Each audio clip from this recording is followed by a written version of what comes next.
kalangitan. Gusto kong tanungin ang Panginoong Jesus, bakit nangyari sa akin ang buhay na parang hindi ako makahinga?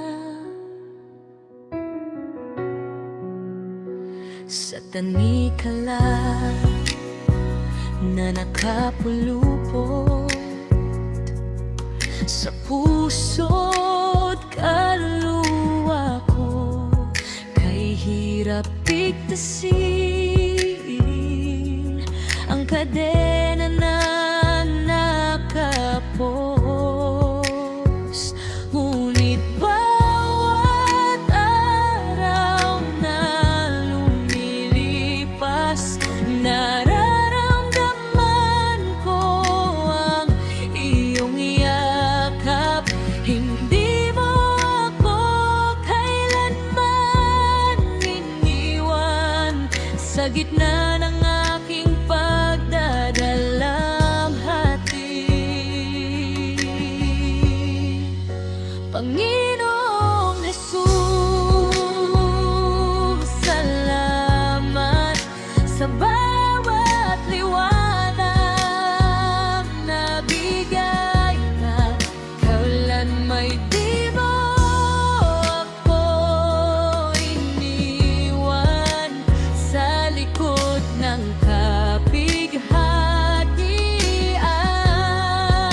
Ikaw ang aking sandigan, lagi mong sagot sa aking anak. Mahal na mahal kita, di kita iiwan magpakailanman. Nagmamakaawa ako araw-araw na sana'y palayain mo ako sa mga gapos ng sakit na bumabalot sa puso ko. Ang dami kong tanong sa'yo, minsan ako'y nalilito, ngunit sa bawat sagot mo, pag-ibig ang natatagpuan ko.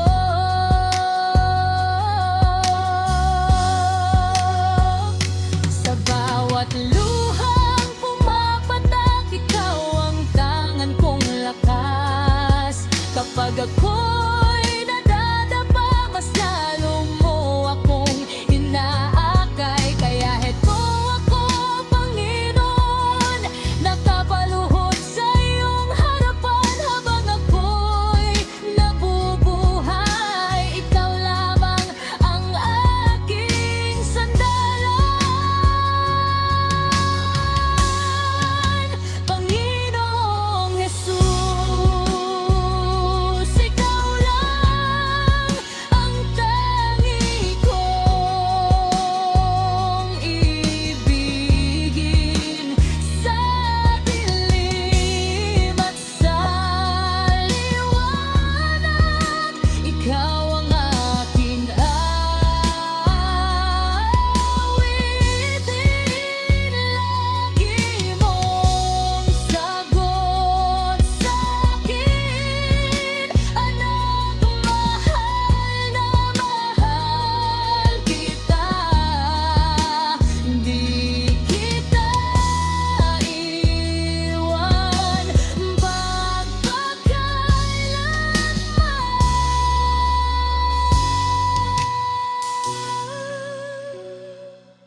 Sa iyong pag-ibig ako'y buo, sa iyo lamang Psalm 46 verse 1, ang Diyos ang ating kanlungan at kalakasan.